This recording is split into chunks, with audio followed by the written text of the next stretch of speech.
The fourth episode of Westworld is here, titled Annie's of Folles, and this episode is set in the new park, which the theme is Chicago in the 1920s. Around that time, this is where Caleb and Maeve are trying to get to a building where the hills are created and hopefully find William and Dolores. However, we get to see how she had another plan in store going from that ending. The episode finally answers our question of where was Bernard and what happened to him. However, this created more questions, which I'm going to go ahead and discuss in this video. This episode really blew my mind, and I'm looking forward to seeing where they're going to go next in the upcoming episode. Opening this episode with Bernard in the Sublime. Here we follow the character as he hosts the maze. This allows the host to be aware that they're hosts, and I think in this season is going to be using humans, allowing humans to be awake. In Bernard's old house, this is the same house that he brought Dolores, or the version of Bernard, the real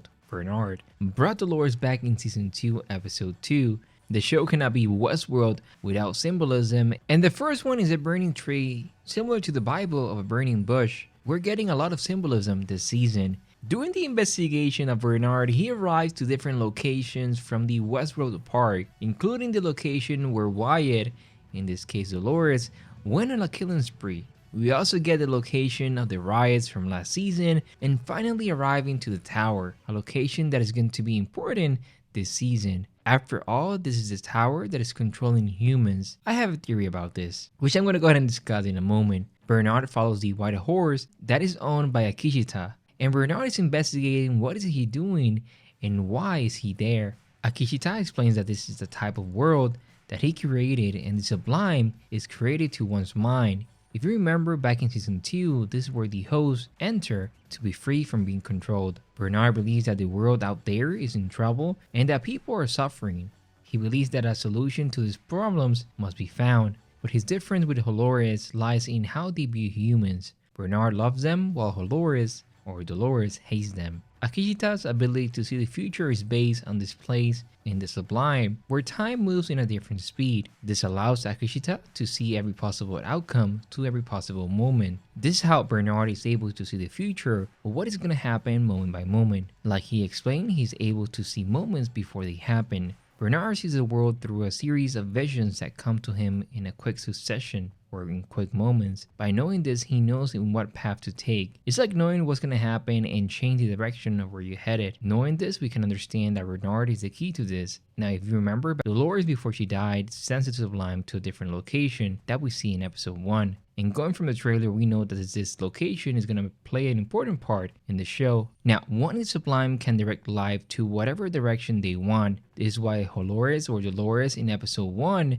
sends MIB to get this data. This is what she wants this as well. By having the sublime, she's able to enter and see every future and follow a path to get what she wants. After all, we know that Bernard is the key. As we can see, she doesn't have the key, and we get to see why she wants this. Bernard sees different moments of possible futures, again because Akishita explains that they're able to build multiple paths. Time to build worlds, models of possibilities. Now, some of these are the following. The desert, where we are going to be at the end of the episode. The location where the data is stored, where the sublime is kept. I believe the control of this data. The tunnel, where I believe something's going to happen. The tower of this new park and what is going to control humans. An old city, this being the park that William created, and Dolores. Well, now we get to see how the park in the past ended up being, confirming that we're in a possible future. The diner, where they're going next, and the city of New York. So this we're getting more and more information, and I just love that. We don't know if we're seeing the past, the present, or the future, but as always, the show is playing with time. Now the path that Bernard sees is where New York ends up in destruction. Stopping the apocalypse or the end of humans is what he has to do. Now I see the prophet with a message of upcoming events, and the savior, this being Dolores, who we don't see in this episode. This reminds me of Doctor Strange, where he sees multiple futures where they win, similar to this. That final conversation with Akishita, where he asks if he can save them. He knows that he's going to die, so spoiler alert, Bernard.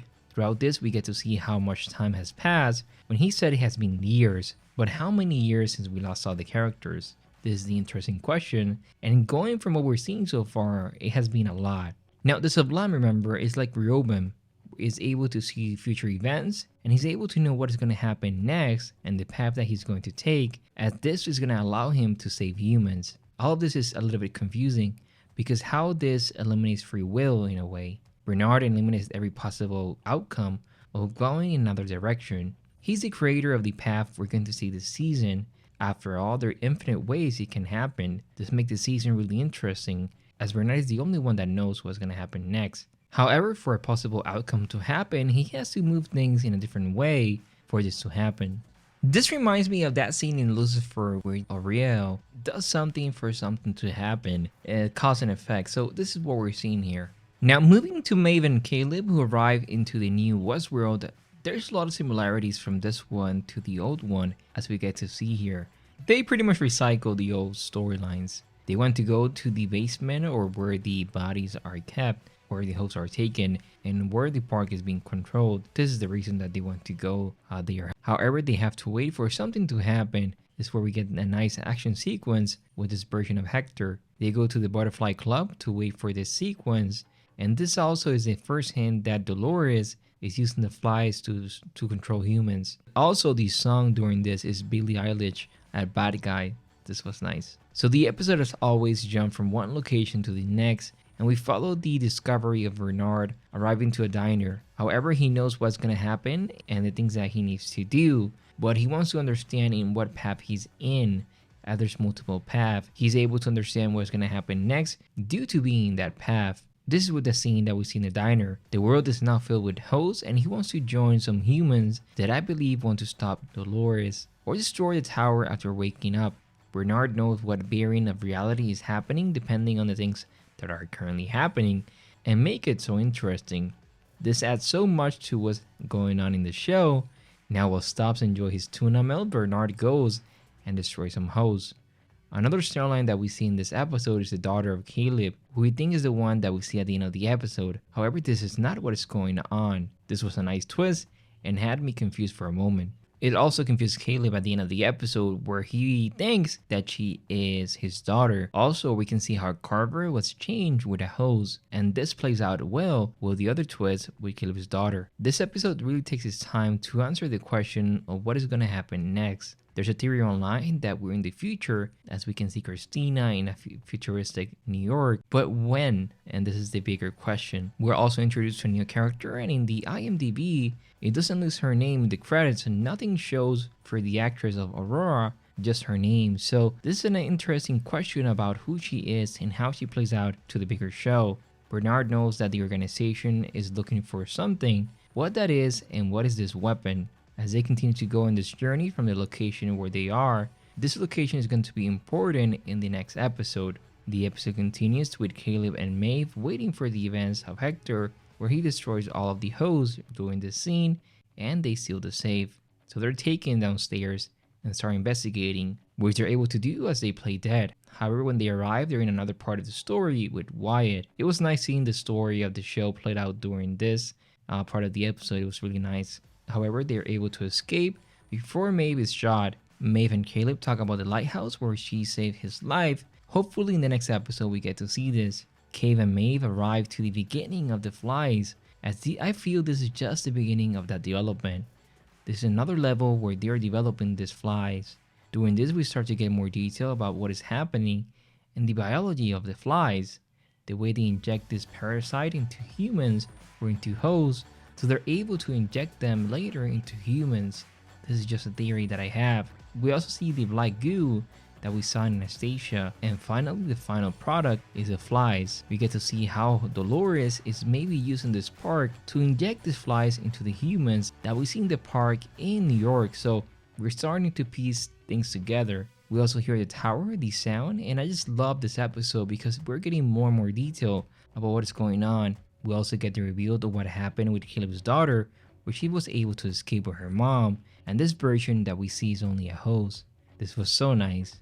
Dolores is testing the signal in hosts than in humans, but this is just my theory for now. They theorize that these are humans that Dolores captured, but as we get to see in Caleb's daughter, she is a host, so I don't think there are humans that are being captured, but this will be sad if they are. We think that he was captured, knowing what happens with Carver, However, we can see that she's a host and how her mom and Frenchie are able to escape during the last minutes of this episode. We also see how William finally arrives and an awesome fight happens. And during the last minutes, Caleb is injected or infected with his flies, and I believe that Dolores is gonna be in control of him now. And this was all planned by Dolores, where then she injects the flies into Caleb, controlling him now. How will the episode go into the next episode? What other things are gonna happen now? We will have to wait and see. The show gets better and better, and I cannot wait for the next one. Thank you so much for watching. My name is Christian from Beyond Premiere, and I'll see you in the next one. Bye bye, everyone.